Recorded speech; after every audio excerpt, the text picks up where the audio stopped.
Good morning students. BSc part third bio student botany का जो third paper हमने start करा था ना, उसमें अपन फैमिली डिस्क्राइब कर रहे थे। तो उसमें मैंने आपको रेनर-कुलेसी फैमिली के बारे में बताया, क्रूसीफेरी फैमिली के बारे में अपन ने पढ़ा, मालवेसी फैमिली के बारे में अपन ने पढ़ा। आज अपन बात कर रहे हैं फैमिली पैपावेरेसी।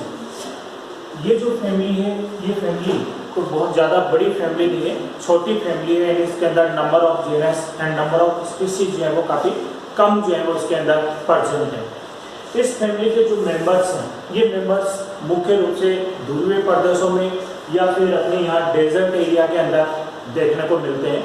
तो पूरे वर्ल्ड के अंदर यदि हम बात करें तो टोटल जो है वो लगभग 26 जेनरा एंड 200 स्पीसीज जो है वो वर्ल्ड वाइड मिलती है। और अगर हम इंडिया के पॉइंट ऑफ व्यू से बात करें तो यहाँ पर 5 to 8 जेनरा एंड 20 स्पीसीज जो है वो यहाँ पर पाई जाती है। तो स्टूडेंट, ये जो फैमिली है, इस फैमिली की इकोनॉमिक इम्पोर्टेंस भी कोई बहुत ज़्यादा नहीं है। केवल इसमें एक प्लांट है, वो इस प्रकार का है जिसकी इकोनॉमिक इम्पोर्टेंस काफ़ी ज़्यादा है। यानी वो एक प्रकार से जो है दवाइयों के रूप में या मेडिसिन के रूप में उस प्लांट को यूज में लिया जाता है, या उसको नशे के रूप में भी उस प्लांट को काम में लेते हैं। अब इस फैमिली में अगर हम एक टिपिकल फ्लावर की बात यदि हम करें तो इसके अंदर जो फ्लावर जो डिस्क्राइब कर रहा हूँ मैं, वो फ्लावर है प्लांटेड आर्जिमोम मैक्सिकाना, जिसको हम कॉमन भाषा के अंदर अपने यहाँ इसको बोलते हैं सत्यानाशी। यानी सत्यानाशी का जो पौधा है वो आपने देखा होगा, उसकी जो लीव्स होती हैं उन पे स्पाइन्स प्रेजेंट होते हैं और येलो कलर के जो फ्लावर हैं वो उसके ऊपर लगते हैं। तो स्टूडेंट, आप इससे काफ़ी अच्छी तरह से परिचित हैं इस प्लांट से। तो इस प्लांट का जो फ्लावर है, उस फ्लावर के अंदर क्या क्या करेक्टरिस्टिक्स जो है वो इसके अंदर प्रेजेंट होते हैं। तो 1 by 1 करेक्टर यदि हम इसमें देखें तो इसमें आप देखेंगे कि इसमें जो फ्लावर है उस फ्लावर के क्या करेक्टर हो गए। हमने यहाँ पर लिखा है इब्रेक्टिएट कंडीशन, मीन्स ब्रेक नहीं पाया जाता। एक्टिनोमॉर्फिक कंडीशन है। फ्लावर कैसा है, बाइसेक्सुअल प्रकार का है। और चूंकि चारों पार्ट प्रेजेंट है, कैलिक्स, करोला, एंड्रोसियम और गाइनोसियम, इट मीन्स फ्लावर जो है वो कैसा है, कंप्लीट फ्लावर जो है वो इसके अंदर प्रेजेंट है। दूसरा, यहाँ पर आप देखिए कैलिक्स और करोला की जो संख्या है वो 3 या 3 के मल्टीपल में। इट मीन्स जो फ्लावर है वो कैसा हो गया, ट्राइमेरस कंडीशन उसके अंदर प्रेजेंट है। ओवरी जो है वो कैसी है, सुपीरियर प्रकार की है, मीन्स फ्लावर कैसा हो गया, हाइपोगाइनस कंडीशन जो है वो उसके अंदर प्रेजेंट है। अब इसमें बात करें हम इसके कैलिक्स भाग की, तो कैलिक्स के करेक्टर क्या होंगे, नंबर ऑफ सेपल कितने हो गए, 3 इसके अंदर प्रेजेंट है। इसको हमने ब्रैकेट में नहीं लिखा है, इट मीन्स पॉलीसेप्लस कंडीशन हो गई।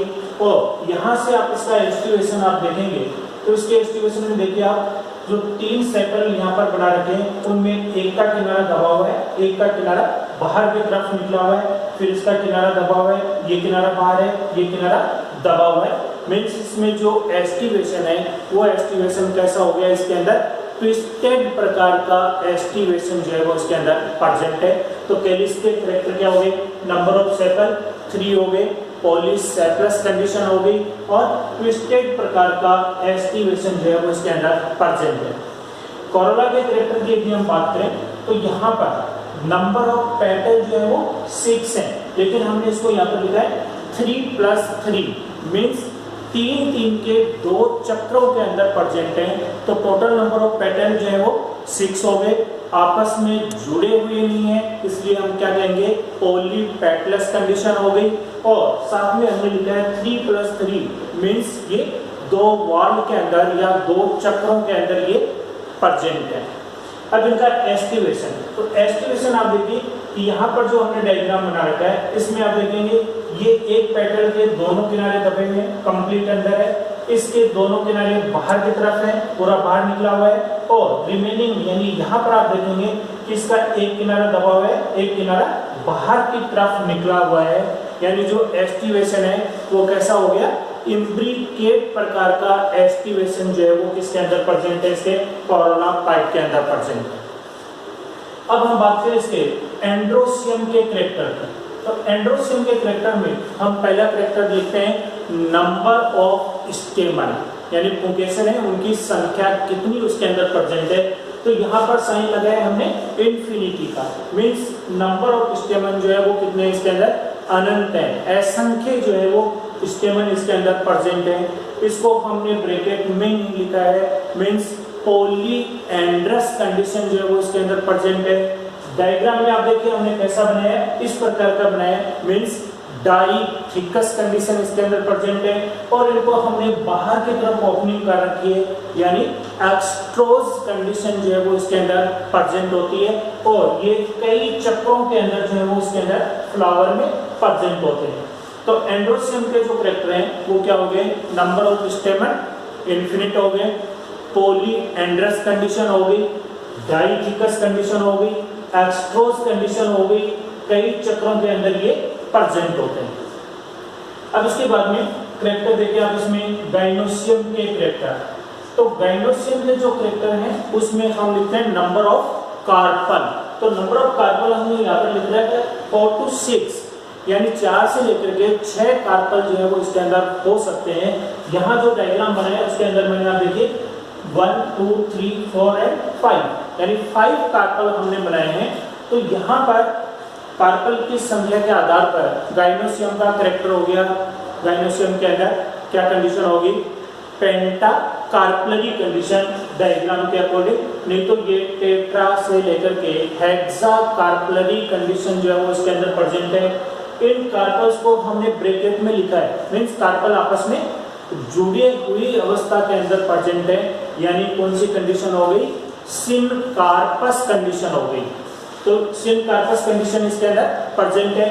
यहाँ पर आप देखिए ओविड का जो सेक्शन हमने यहाँ पर बनाया है उसमें हमने लोक्यूल केवल एक ही लोक्यूल बनाया है, मीन्स ओवी कैसी हो गई, यूनिलोक्यूलर कंडीशन जो है वो इसके अंदर हो गई।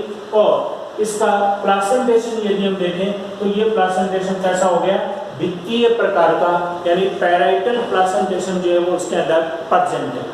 तो गाइनोसियम के कैरेक्टर हम number of carpel, syncarpous condition हो गई, फिर यूनिलोक्यूलर कंडीशन हो गई, पैराइटल प्लासेंटेशन जो है वो इसके अंदर प्रेजेंट है।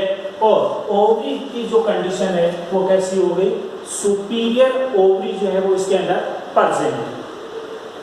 अब इस फैमिली की हम बात करें इकोनॉमिक इंपॉर्टेंस की, यानी इस फैमिली का आर्थिक महत्व क्या है, इसकी इकोनॉमिक इंपॉर्टेंस क्या है। तो इसमें आप देखिए इकोनॉमिक इंपॉर्टेंस में एक तो इसके जो कुछ प्लांट्स हैं वो ऑर्नामेंटल, यानी शोभाकारी पादप के रूप में इनको लगाया जाता है, गार्डन के अंदर इनको लगाया जाता है। इनके अंदर पहला जो प्लांट है ये है पेपेवर रोयास, इसको गार्डन पॉपी के नाम से भी इसको जानते हैं, क्योंकि इसका जो फ्लावर है वो काफी चटक कलर का होता है, यानी इसका जो ब्राइटनेस है फ्लावर की वो काफी अच्छी होती है, इसलिए इसको गार्डन के अंदर इस प्लांट को क्या किया जाता है, लगाया जाता है। दूसरा इसके अंदर एस्पर्टिजिया कैलिफोर्निका, इसको कैलिफोर्निया पॉपी भी इसको कहा जाता है, ये भी गार्डन के अंदर लगाने के अंदर काम आता है। और तीसरा जो प्लांट है ये डाइसेंट्रा ट्राइसेंथा। तो ये तीनों जो प्लांट्स हैं, ये तीनों प्लांट्स किस रूप में काम आते हैं, ऑर्नामेंटल प्लांट्स के रूप में इनको काम में लिया जाता है। इसके बाद में इसके मेडिसिनल यूज, यानी औषधीय जो पादप हैं वो इनके अंदर कौन से हैं, तो इसमें मुख्य जो मेडिसिनल प्लांट है वो प्लांट है पेपेवर सोमनिफेरम, यानी पोपी। तो इसी के आधार पे पेपेवरेसी जो फैमिली है इसको पॉपी फैमिली के नाम से भी इसको जाना जाता है। तो पेपेवर सोमनिफेरम जो प्लांट है, तो इस प्लांट के द्वारा इसका जो फ्रूट है, तो जब फ्रूट इसके अंदर कच्चे रूप में प्रेजेंट होता है तब उसके को चीरा लगा करके उसमें से लेटेक्स जो है वो इसमें से प्राप्त किया जाता है और उससे आप जानते हैं मॉर्फिन, कोडेन, जिस प्रकार की जो ये नशे की जो चीजें हैं वो इस प्लांट के जो फ्रूट है उससे प्राप्त की जाती है। बाकी इसका जो यूज है वो जनरली पेन किलर के रूप में इसको यूज में लिया जाता है। इसके साथ ही इस प्लांट के जो सीड्स हैं जिनको हम खसखस बोलते हैं, मार्केट में अगर आपने इनके सीड्स देखे होंगे खसखस, तो उनको खाने के रूप में काम में लेते हैं, यानी जनरली जो ठंडाई जो बनाई जाती है घरों के अंदर, उसमें खसखस के जो दाने हैं वो उसके अंदर प्रेजेंट होते हैं। तो वो वास्तव में है क्या, पेपरवर सोमनिफेरम के सीड्स के रूप में उनको काम में लिया जाता है। इसी प्रकार से इसका जो फ्रूट है, इसके फ्रूट को ड्राई होने के बाद में, जिनको हम क्या बोलते हैं, पोस्त बोलते हैं। तो जनरली आपने देखा होगा गांव के अंदर या जो वृद्ध लोग होते हैं वो पोस्त को कूट करके भी उसको खाने के रूप में काम में लेते हैं। तो वो एक प्रकार से पेन किलर का भी काम करता है, लेकिन ये जो चीजें हैं वो वास्तव में क्या है, हार्मफुल प्रकार की हैं अगर उनका सही ढंग से यूज अगर हम नहीं करते हैं तो। दूसरा जो प्लांट है इसके अंदर, ये इसमें सेमिनेरिया कैनाडेंसिस, ये जो प्लांट है, इस प्लांट का जो प्रतंड भाग है, जो राइजोम पार्ट है, उस राइजोम पार्ट से जो अपस्टेट निकलता है उसको यूटिलाइज किया जाता है। और ये खास करके जो पेट से संबंधित जो डिजीज हैं उनके अंदर इसको यूज में लेते हैं। तीसरी जो इंपॉर्टेंस है इसकी, ये है ऑयल के रूप में। तो यहाँ पर आप देखिए आर्चिमोन मैक्सिकाना, ये जो प्लांट है, सत्यानाशी का जो प्लांट है, इसके सीड से ऑयल प्राप्त किया जाता है। लेकिन इसका जो ऑयल है, ये ऑयल वास्तव में कैसा होता है, हार्मफुल प्रकार का होता है।